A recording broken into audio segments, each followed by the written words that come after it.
This on-demand webinar is an expanded version of a speech given in March 2016 in New York City to the Conference Board's Enterprise Digital Transformation Council. Technology has become today's magic.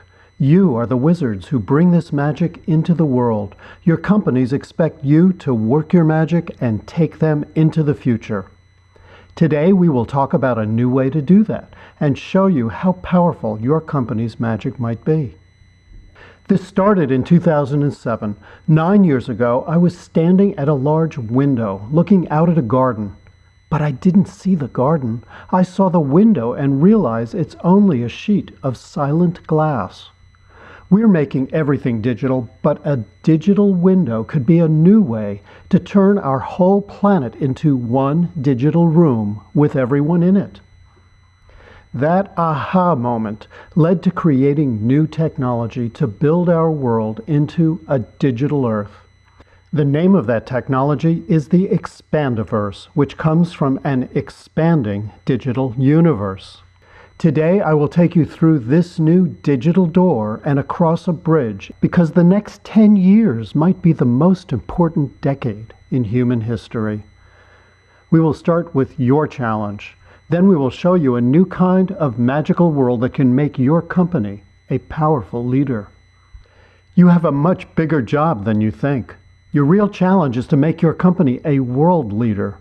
Your problem is more than your company's digital transformation. Today, there are too many technologies and choices. The result is technology overwhelms us. New kinds of devices are being added, such as wearables, virtual reality, and augmented reality. All of today's and tomorrow's devices are adding new apps and services, so each of them does more. Collaboration is adding new platforms like Slack, HipChat, and other platforms. There are also a lot of social media channels, messaging, and other new kinds of communications.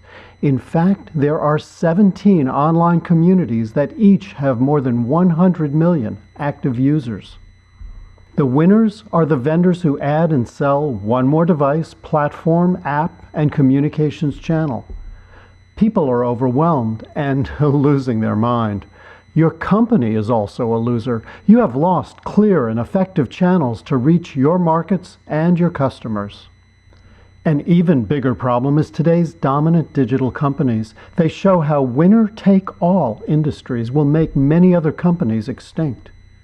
It only takes one Google to deliver most of the world's search and provide Android, which powers 80% of the world's smartphones. Just one Facebook delivers 1 out of every 5 internet pages in the United States, and 20% of all time spent online is on Facebook. Only one Amazon was needed for customers to plan 1 out of 2 online transactions during last year's Christmas shopping. The result is in this table. A winner-take-all leader can block even the world's biggest companies. For example, even Google has tried 6 social networks but hasn't slowed Facebook. Each winner-take-all leader has a roadmap to capture the future. For example, here's a possible roadmap for Amazon. Their key step is developing always-on connections to customers, vendors, and logistics. First, customers will start at Amazon and buy from Amazon without using search or any other sellers.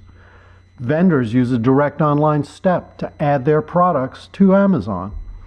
Then vendors go online and tell Amazon Logistics where to pick up their products so they can ship them around the world and deliver them to customers. Amazon's goal will be to manage a growing part of the world's supply and demand chain. Leading analysts and IT vendors see the threats coming at companies. 2/3 of companies are expected to start digital transformations by 2017. Spending on digital transformation is expected to rise to $369 billion by 2020. In the next 10 years, by 2025, the total spend may exceed $1 trillion. In spite of all that spending, 40% to 50% of the S&P 500 is expected to be new names by 2025. Your biggest problem is your big and successful company. You're tied down by your company's senior executives. Don't cannibalize our core business. Just use digital to make the company faster and better. Hey, if your company's a motorcycle, then make it into a car. And if it's a car, make it a race car. But today is winner take all. Race cars are old news. If you don't become a world leader, you're dead. You need the magic that will fly your company into outer space and take it to the stars. Let's look ahead.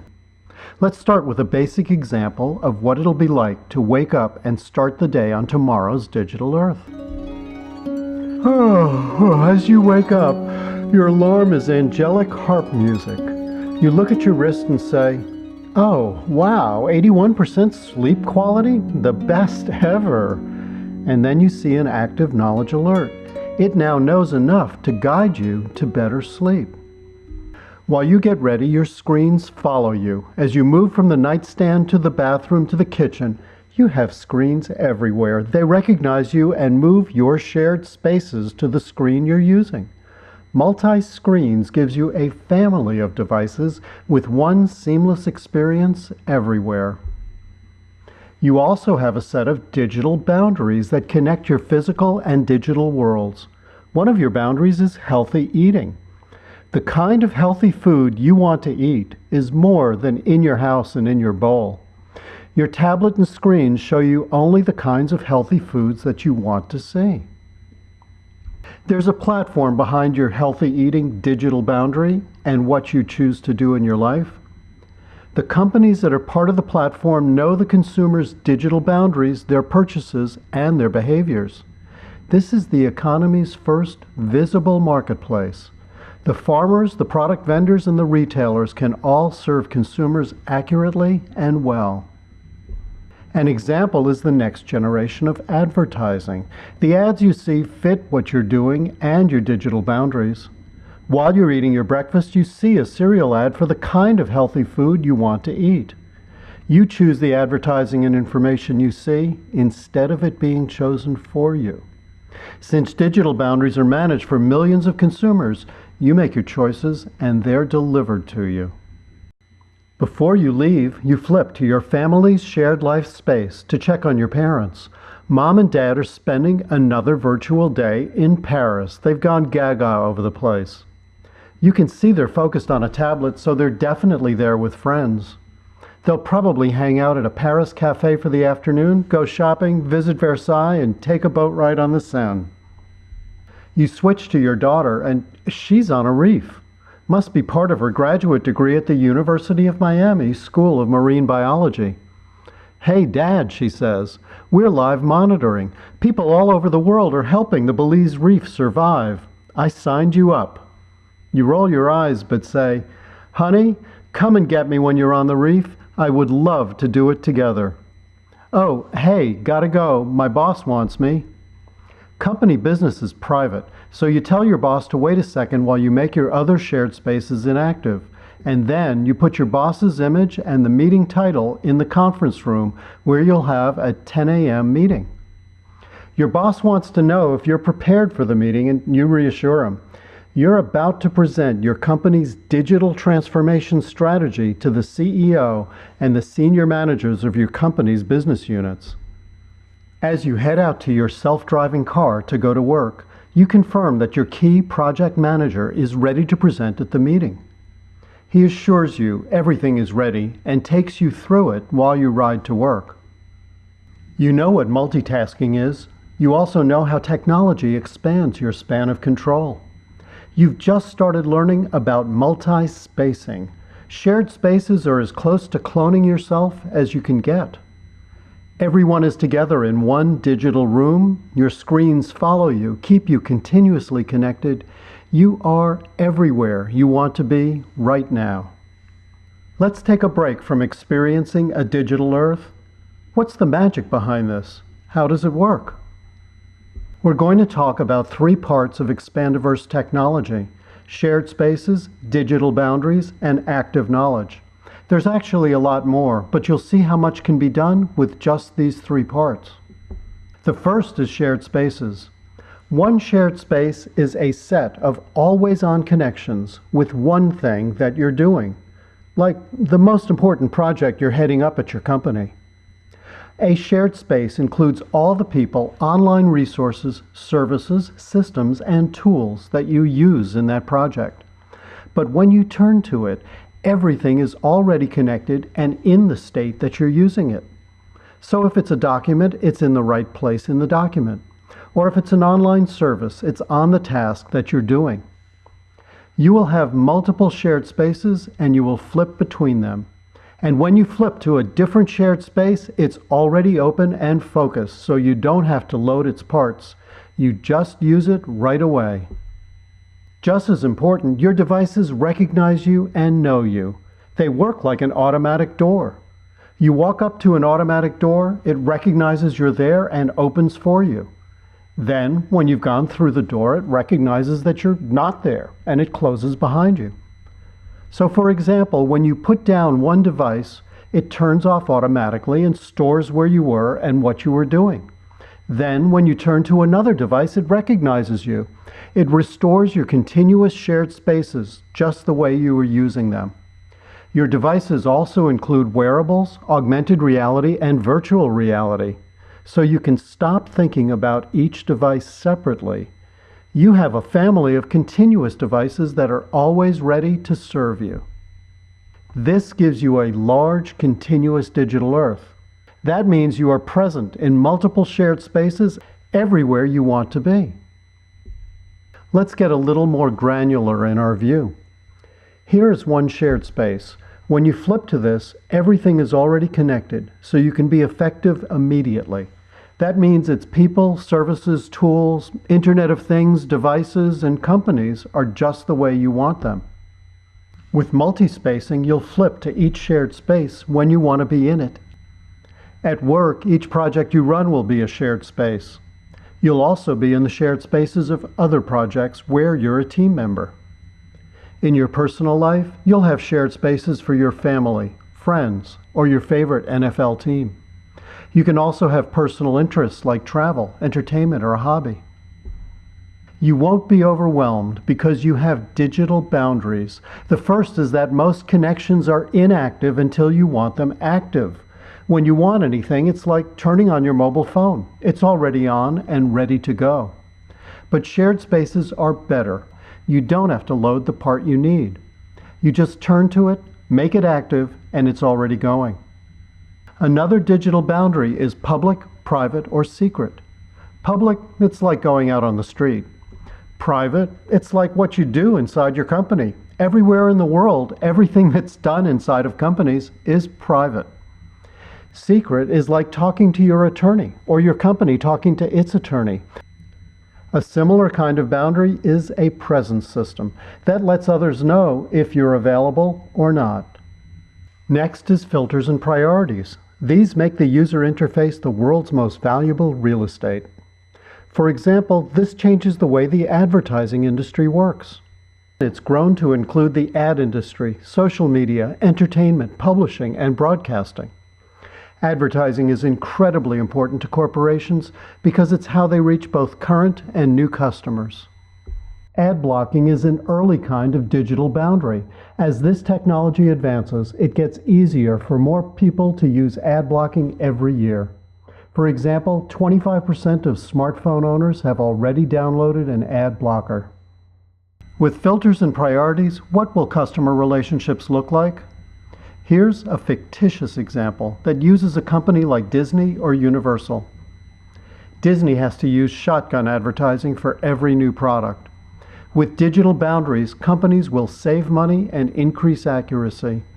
I'll tell Disney I want to see ads for Star Wars, Marvel movies, and football and basketball on ESPN. My daughter, she's crazy about Frozen, including the movie, music, books, characters, and toys. My wife, she focuses on the kids' products. She wants to see the Disney Channel, new kids' movies, toys, and family trips on the cruise ships and at the theme parks. Digital boundaries are a huge win for companies. Many parts of their markets tell them which kinds of ads they want to see, making them more accurate and efficient. Companies will jump at switching from shotgun advertising to digital boundaries advertising. When I respond to a Disney ad, they'll entertain me with a wow experience. Disney's call to action will change to add us to your always-on shared spaces. Then companies will serve me personally in my shared spaces.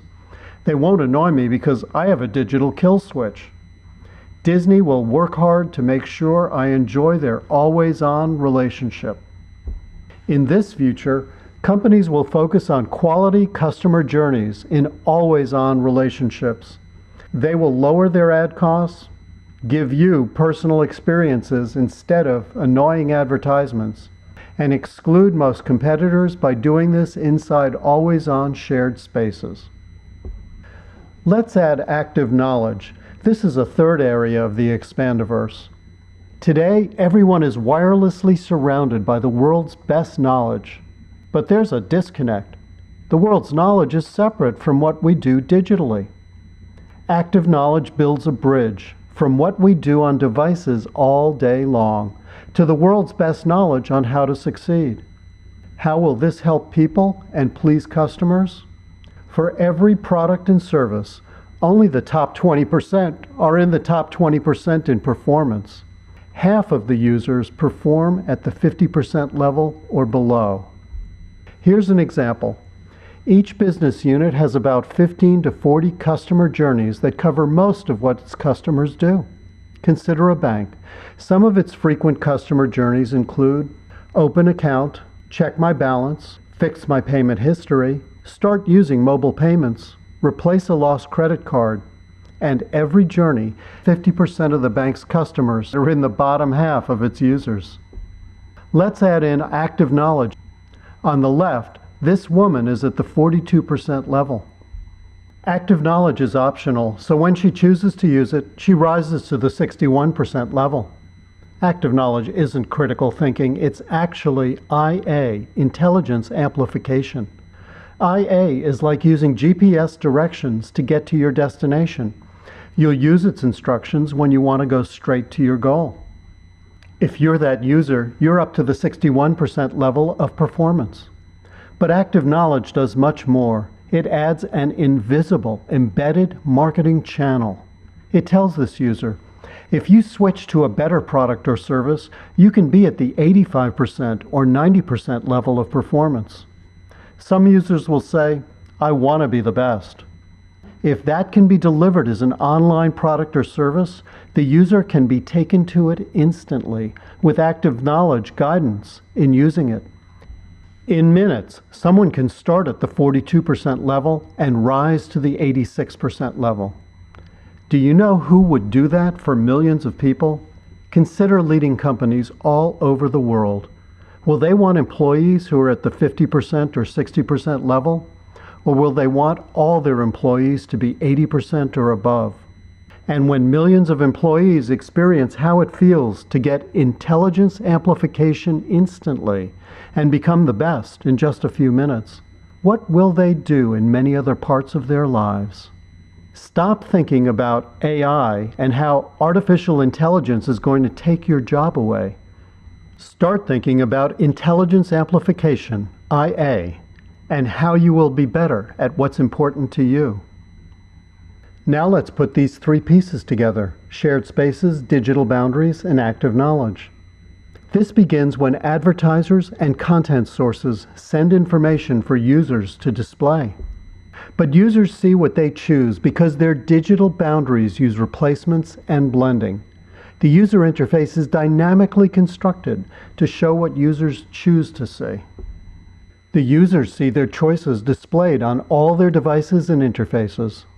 Digital boundaries disconnect the sending of advertising and content from what the users choose to see. The senders are put in the same position as an author who sells a book on Amazon. The author does not know who sees their book's page. The author doesn't know how long the buyers spend on each part of the page and what consumers read or skip. The author does not even know the names of the people who buy their book. All the author knows is what Amazon tells them. Digital boundaries make the user interface the most valuable force in the marketplace. Advertisers don't decide the future of companies. What users choose to see will decide the future of every company. Companies will need to be really customer-centered because customers will use digital boundaries to control what actually displays on their interface, which will become the world's most valuable real estate. Then, as users do steps and tasks, they can use optional active knowledge to raise their performance immediately. What difference does this make? Here's the widely discussed cause of inequality, where productivity rises but median family income stays flat. One cause of this gap is the earnings from productivity increases go to businesses, while people work in a job and their pay is set by employers. Active knowledge is now the bridge between the world's best knowledge and what people do while they're connected. Its goal is to increase what each person can actually achieve every minute. First, it's the person who benefits from this intelligence amplification. Individuals raise their personal productivity all day long in each task where they use active knowledge. Second, active knowledge produces an immediate benefit. Everyone connected can improve their personal productivity while they're doing a task. This improves everyone's productivity today. Then active knowledge can improve everyone's productivity again tomorrow. And it keeps improving personal productivity each new day, all around the world. We will still be wirelessly surrounded by the world's best knowledge. But active knowledge will be the bridge to everyone having the intelligence amplification they need to succeed all the time. This isn't a 2% per year productivity improvement. This is a new paradigm for improving worldwide productivity every minute to increase what every connected person can achieve right now. The world can move to the level of performance that people want and choose. Now let's switch back to experiencing the future. You're a digital transformation manager. Let's take your personal magic and your company power to a level you never expected. It's 10 a.m. We're in the conference room where your meeting is about to begin. You're ready to present your company's digital transformation strategy, which is named Lead the World. Your boss is on the right and the project manager is on the left. The CEO and senior executives of your company's business units are also there, but they are virtual. They're actually in their offices around the world, and many of their senior staff are also sitting in. You begin with a market projection. As you know, we're in the supply chain business with logistics, software, and services. For market size, here's McKinsey data. In 2012, the global flows of goods, services, and associated financing was $26 trillion. By 2025, globalization will increase these to $54 trillion to $85 trillion. To start, we supplied clients with pre-configured networks of shared spaces. This shows the general starting condition that includes the whole supply chain from suppliers through consumers. As each of our clients identified its core issues, we then developed use cases and specific shared space networks that solved specific problems. We also added active knowledge to raise the performance of every person as they did tasks and steps. For example, this network fits just-in-time manufacturing to solve parts shortages. When a line stoppage happens, these pre-configured shared spaces are ready to go. A virtual team of 5 first responders is at the center. Each of them uses their own shared spaces to tackle the problem in real time. This was developed at some of the world's most advanced plants, like this one. An example problem was when a quality inspection found the wrong size bolt being used on the car's axles. This is a serious safety issue. They immediately shut down the line. This network of shared spaces solved this problem and restarted the line within 90 minutes, saving that company millions of dollars. We've now proven that this is the fastest way for just-in-time supply chains to locate missing or wrong parts and get their businesses back to full speed. This comes from a new kind of supply chain and active knowledge funnel. For the first time, as the supply chain operates, we're learning the exact steps where both businesses and people succeed and fail at the same time that they are working. We turn those gaps into business opportunities. Analysts determine the market value of each gap, and then developers create and test solutions for the most valuable ones. Based on our work so far, here are the 4 biggest gaps in our customers' supply chains. These include fitting market demand by using always-on relationships with customers, aligning data worldwide with suppliers, logistics, and retailers, fixing problems in minutes and hours instead of in 1 to 3 weeks, and locating what is needed anywhere in a supply chain as soon as the need for it is discovered. This means that most of today's supply chains are obsolete. Who wants a supply chain that's only at the 65% level when you can raise it above 80%? For revenue potential, our initial business model is services. General Electric is a good case history of a company that refocused on services. In 2000, GE Services backlog was $7 billion, but by 2014, GE had increased that to a $200 billion services backlog. By now, GE's new services orders have reached $50 billion a year. Our new business model is called Exponential Growth Engineering. How does it work? I'm going to turn this over to Henri, the project manager who developed this.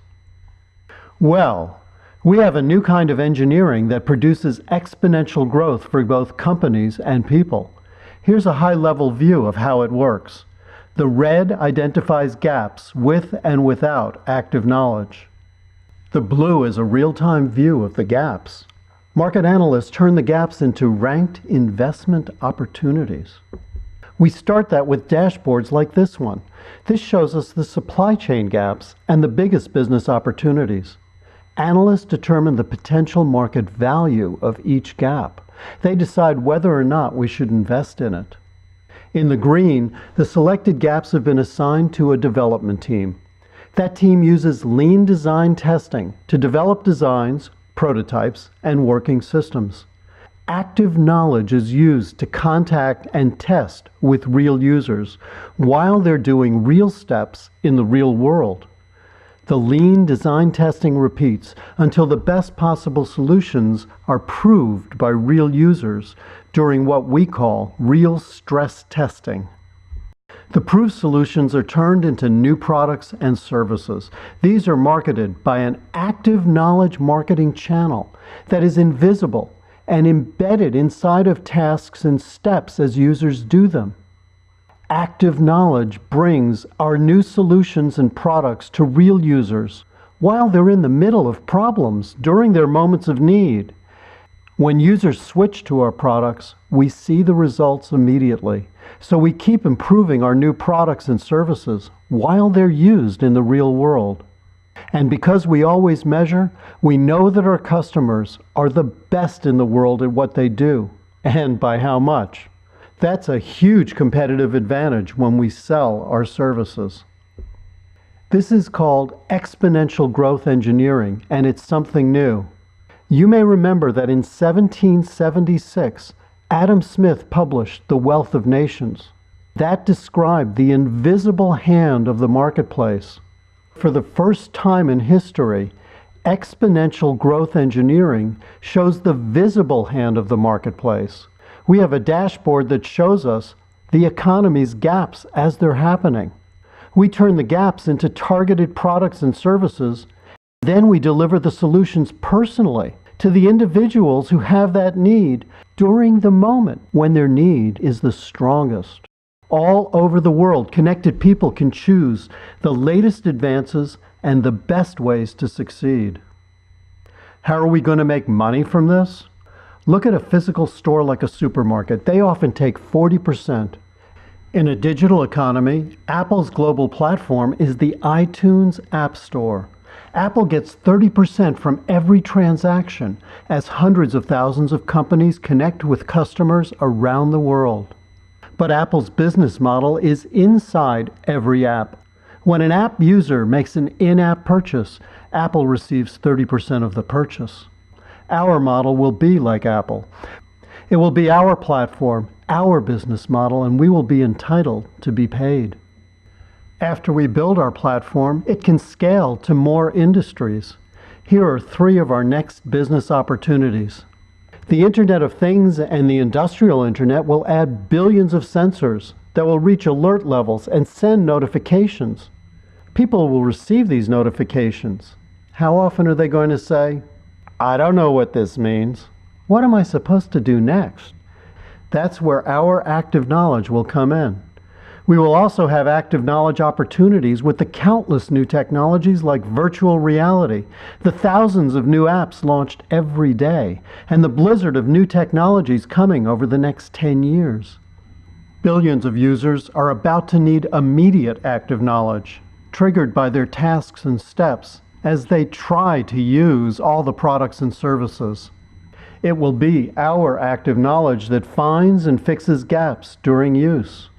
And then active knowledge will offer each person the choice of becoming the best. And when they choose the best, then active knowledge can let them buy, rent, try, or share. These will be some of the transactions where we will earn a percentage of the revenue. We're opening the door to a new kind of world leadership. The opportunity to become the best has always been surrounded by unknowns. But our platform will be the first way that anyone actually sees what the world is trying to do, where it fails, and what the problems are. We will deliver the solutions directly to the people with the needs, with an invisible, embedded marketing channel. When people choose the best, we give them an immediate bridge from today into the best world that they can live in. We have taken a new journey to a powerful destination. You are starting to see what digital magic is and how you might lead your company's digital transformation. But we still need to take one more giant step so you can see your achievement and your company's value from the future. Let's show you how much power you and your company could really have. This new table shows the whole economy in one quick view. It's from McKinsey.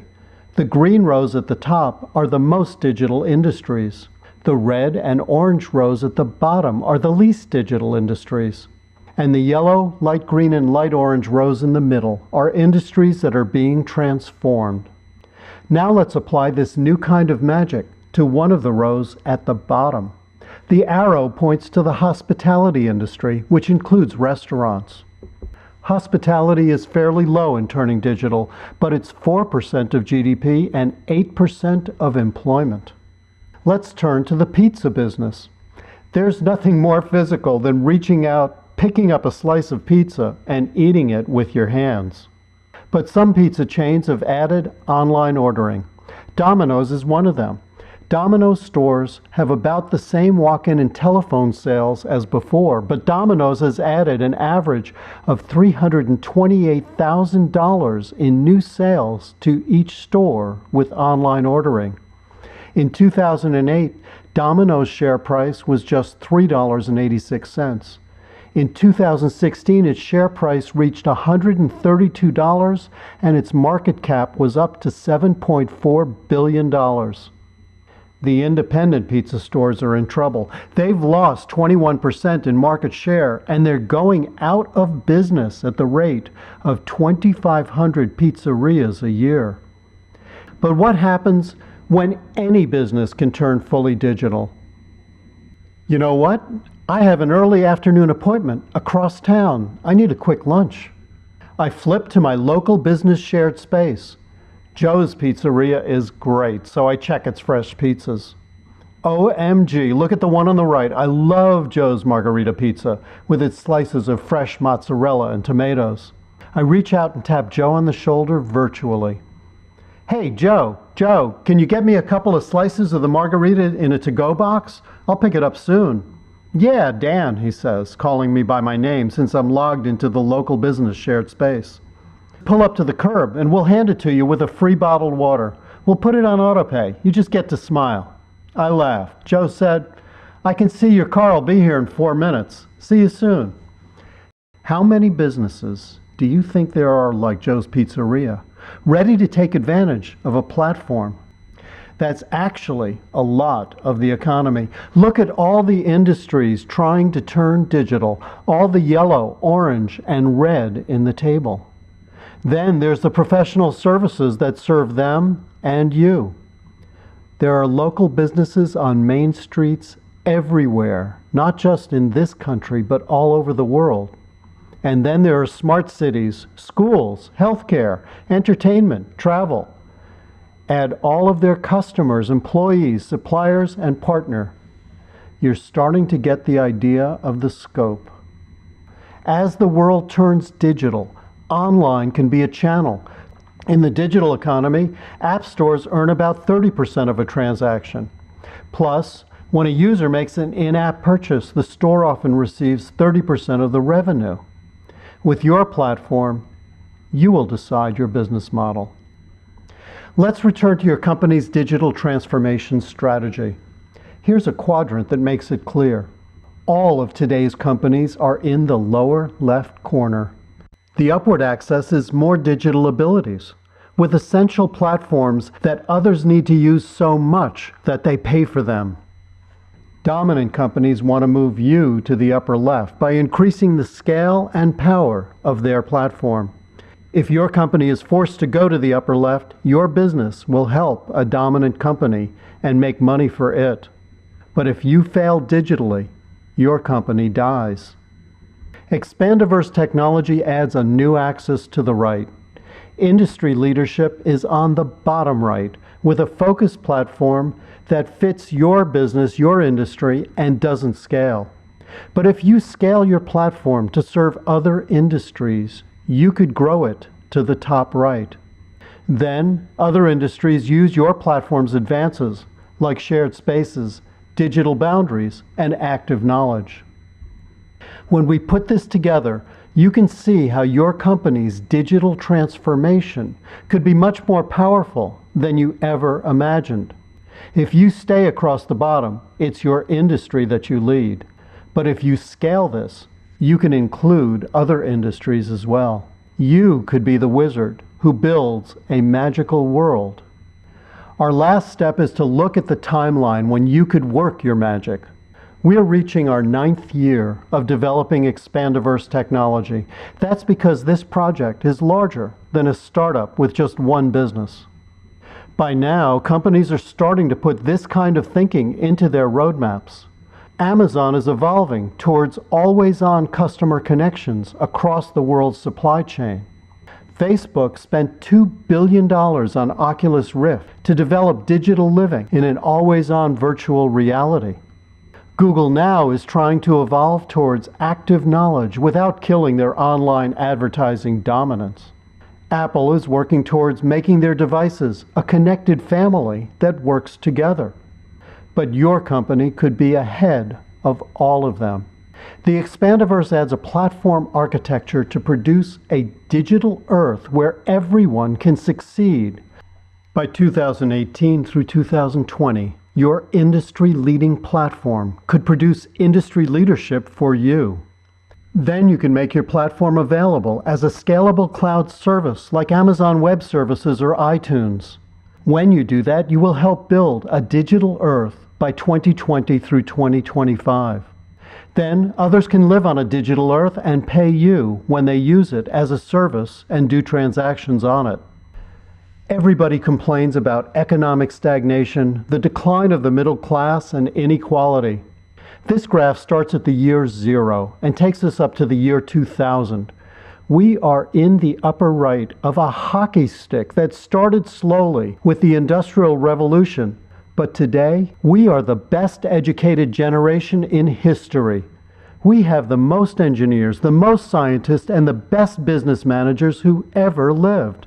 We're entering an age of climate, food, and other crises that will be bigger than we have ever faced before. Your digital transformation sounds simple. As consumers and employees turn digital, they expect to do business with your digital company. But you face unprecedented challenges from winner-take-all digital companies and executives that want to keep doing what worked last year. But if you wait, a competitor or an aggressive startup will lead a digital earth instead of you. This is how capitalism works. The incentive is the opportunity to win everything.